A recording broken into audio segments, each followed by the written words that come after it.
Ahibati fillah, bertakwalah kepada Allah. Allah akan kasih solusi. Rizki dari arah yang tidak disangka-sangka. Allahu Akbar ya.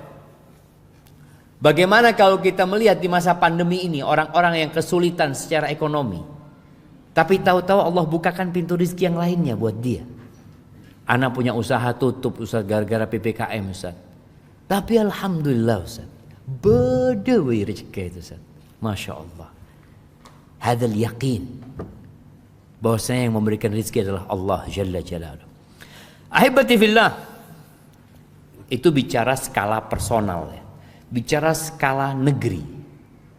Kita kalau melihat Indonesia ini ya sedih kalau bicara pertumbuhan ekonomi ya, begitu rendahnya. Kemudian kalau melihat utang-utang yang terus bertambah. Terus kita juga kalau melihat negeri kita menjadi tempat orang-orang untuk mengimpor barang di negeri kita, sehingga ada tingkat kesulitan ekonomi secara nasional. Kita lihat apa yang harus dilakukan. Jadi ternyata memperbaiki ekonomi sebuah negeri itu salah satu caranya adalah dengan bertakwa kepada Allah Azza wa Jalla. Jadi mengajak seluruh penduduk negeri ini untuk bertakwa. Allah Azza wa Jalla berfirman di surat Al-A'raf ayat 96. Allah mengatakan walau anna ahlal qura amanu wattaqau, andai kata penduduk negeri itu beriman dan bertakwa. Beriman, melaksanakan perintah Allah, menjauhi larangannya, dapat apa? La fatahna alaihim barakatin minas samai wal ard walakin kadzabu fa akhadnahum bima kanu yaksibun. Kami akan bukakan pintu berkah dari langit dan bumi. Allah yang akan membukakan berkah. Berkah ini sesuatu yang baik dan tumbuh dan terus jangan nggak habis. Kalau kita melihat bumi Indonesia subur, hasil bumi juga begitu beragamnya. Tapi kenapa banyak orang Indonesia jadi TKI di negeri orang? Kenapa jamaah? Sampai ada orang Saudi. Orang Saudi itu suka meledek orang Indonesia, enggak semuanya. Maksudnya ketika ada pembantu, ya apa, kamu kok sampai kerja di sini berarti negerimu itu susah macam-macam. Dulu belum ada internet jamaah.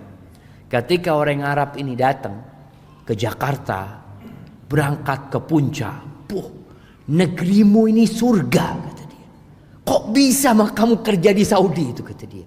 Yang Saudi kepingin di Indonesia, yang Indonesia ke Saudi kata dia. Surga.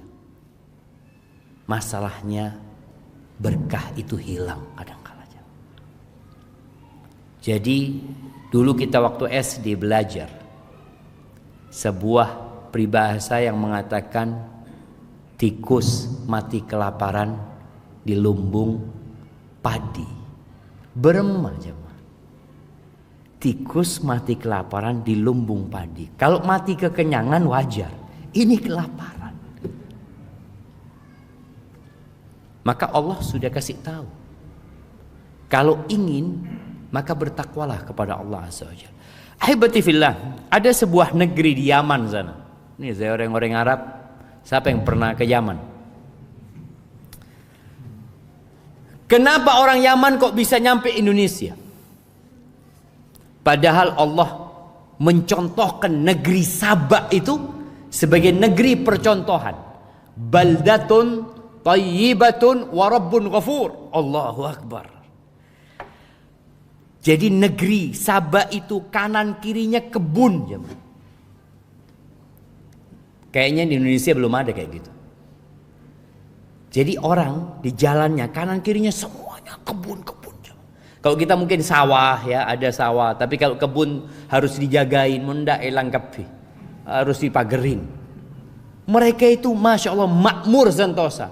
Kalau mau panen buah, mereka tinggal naruh keranjang jalan penuh yang namanya keranjang buah mereka.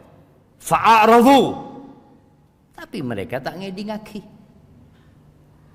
dikasih nasihat, dikasih peringatan, suruh beribadah, suruh bertakwa. Allah kirimkan tikus, perak tikus. Mereka punya bendungan. Tikus itu tuh ngerogotin bendungan, hancur. Gara-gara apa? Tidak bertakwa kepada Allah Azza wa Jalla. Maka agar negeri yang indah ini jadi berkah, kita perlu bertakwa kepada Allah Azza wa Jalla. Jadi jangan berpikir yang penting anak sendiri bertakwa. Lah, kita harus mengajak orang lain juga bertakwa. Orang beriman itu ya kalau bisa jadi virus kebaikan. Di mana dia berada, dia mempengaruhi yang di sekitarnya. Karena jangan mengatakan terserah lah Ustaz, kan nafsi-nafsi Ustaz. Tuh. Kalau bicara nafsi-nafsi, istrinya Nabi pernah bertanya kepada Nabi SAW, anahliku wa fina salihun. Apakah kita akan binasa, akan turun azab yang menghancurkan, padahal di tengah-tengah kita banyak orang soleh? Na'am, iya. Idza kathural khabath, kalau banyak terjadi kemungkaran, banyak terjadi kekejian, ada pembiaran, maka azab Allah turun bukan hanya kepada pelaku dosa, negeri itu pun akan mendapatkan azab Allah. Walhamdulillah, anda lihat situ Bondo ini sudah perkembangan semakin bagus. Lombok nggak tahu sekarang jemaah, kayaknya berubah. Sungai-sungai itu banyak orang mandi telanjang. Sekarang sudah tidak ada kan? Nah, anda tidak tahu. Sudah habis. Karya sekuni, alhamdulillah. Ya alhamdulillah, artinya kan kita bersyukur kepada ada perkembangan. Dulu biasa aja mah. Padahal ustaz ta beda, kiain beda, santrena banyak. Kok ada pembiaran seperti itu? Oh, masalah khilafiyah, apaan saya khilaf? Orang mandi bengkang itu khilaf mana? Tak ada khilaf masalah. Subhanallah jemaah, astagfirullah. Baik, itu bicara bertakwa kepada Allah Azza wa Jalla. Di antara makna takwa itu adalah mengingat Allah, tidak melupakannya, kemudian bersyukur kepada Allah, tidak kufur kepadanya, taat dan tidak durhaka kepada Allah. La in syakartum la azidannakum. Kalau kalian bersyukur pasti aku tambah. Sebagian orang mengatakan, ya Ustaz, ana ini pakun Ustaz, bersyukur sudah alhamdulillah, sholat duha, sholat malam, pusoh pertama gitu orang Ustaz, tapi pakun receken 2 juta Ustaz sebulan.